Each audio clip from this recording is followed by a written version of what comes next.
Miles Ahead, 1957. Of the Gil Evans records, this is my favorite. This is such a very dreamlike, surreal, faraway, misty sounding record. Once again, it's, you know, Miles Davis on the altar, but it's a great group on here with Lee Konitz, Paul Chambers, Art Taylor, Wynton Kelly, Ernie Royal, and a string section. 21 pieces in total. Beautiful orchestrations. Apparently this was somewhat third stream at the time.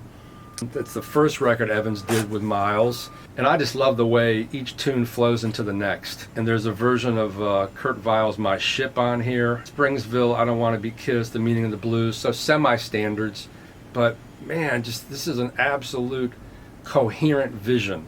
I mean, all these records, all three of them with Gil Evans are, but this one, Sketches of Spain, doesn't really make it for me for whatever reason. Doesn't do it. And I do like Porgy and Bess, but this is the one for me. It's just it's very romantic, it's very lush, it's very sweet, it's very dreamy, and they're using 30th Street really as an instrument.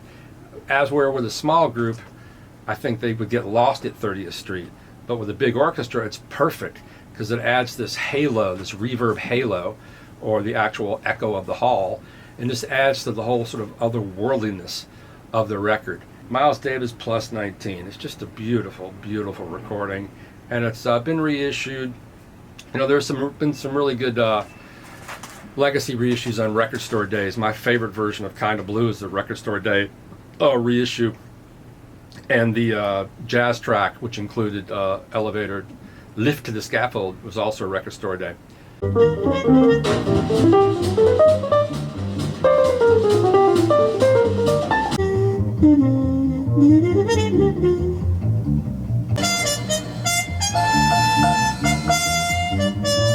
1958, Relaxin' with the Miles Davis Quintet. I don't know why this is my favorite quintet record. It just is.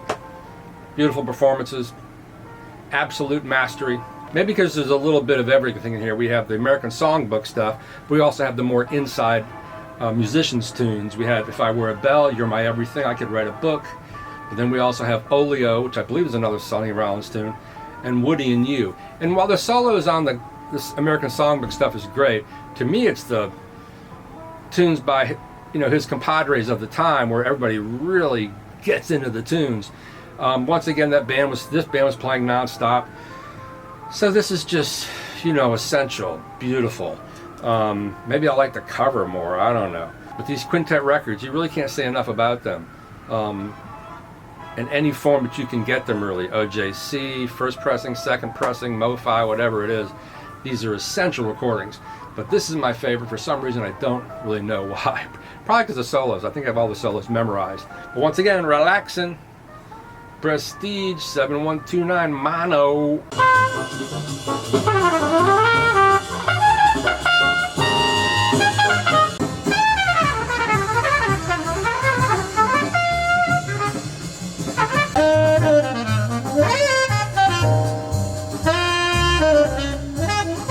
Released in the same year as Elevator to the Scaffold, Milestones is, as far as the mood goes, the exact opposite.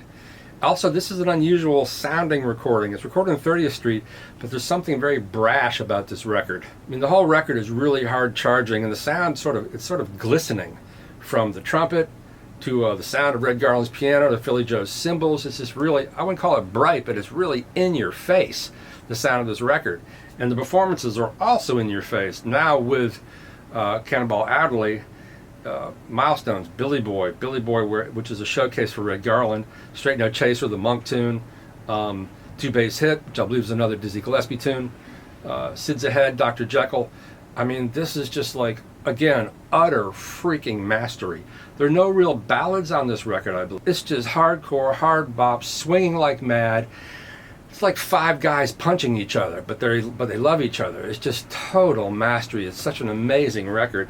Even the cover is different. It's funny.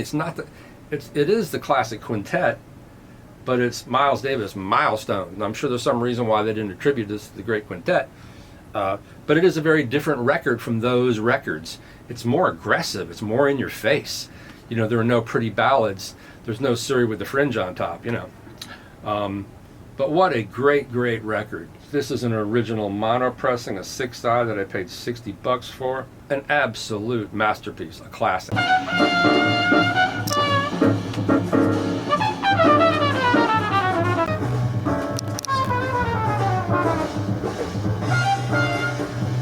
(1969), Filles de Kilimanjaro, the Girls of Kilimanjaro. Unusual that this record is all Miles Davis compositions.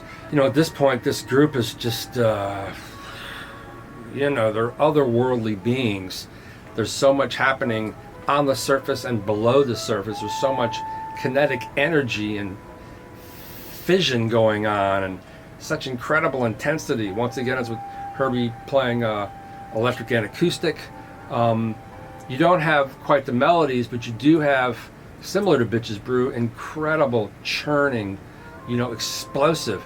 There's so much, you know, when I met Tony Williams, he wasn't like a, hey, how you doing? Nice to meet you, sweet and happy guy. He was kind of tough guy. Kind of scared me, you know. And then you hear him play, and it's like, holy crap, you know. Very aggressive, explosive musician. Maybe not as a person, but man, just raw power, which you can hear on Four and More, another really brilliant record. But this is just a, you know, controlled chaos is what this record is to me. Phelan Brune, Toot the Sweet, Little Stuff, some of Tony Williams' most incredible drumming, but they're all just amazing on this record. This is my number 2 record of all time by Miles Davis.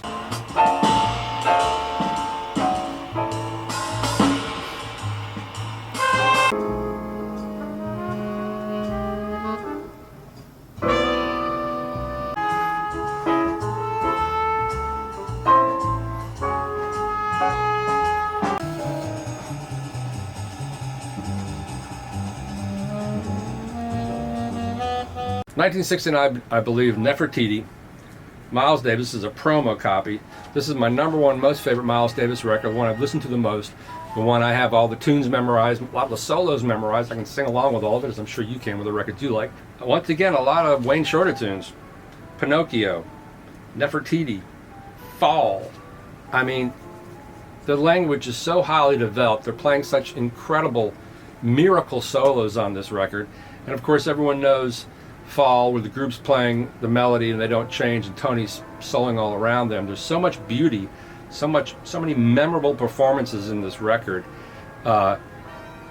It's just, you know, no one has played like this before or since. So elastic, so interpretive, so impressionist, so wide open. You can hear everybody listening to every little thing. And there's a lot of space and a lot of air just to let things happen, to do mind reading. It's hard to say why we love some records more than others, but this is my favorite Miles Davis record. Probably just because the tunes of Wayne Shorter and the way they're playing them and the way Miles as the leader is interpreting them and the directions he gives to the group. You know, Miles was a king. I've shown my photo of him that I took in 1978 a gazillion times. When he lived on 78th Street and I went down the block, I said I'd take a photo, and Miles kind of like did like a king and waved his hand in front of me. He was a regal, magisterial presence. You know, he'd seen it all, and it was all part of his soul. Just an incredible, incredible artist. That's my number 1 Miles Davis record. And if you like my videos, please subscribe. Hit that subscribe button. I think it's down there. Just hit that sucker. Thanks so much. Have a great day.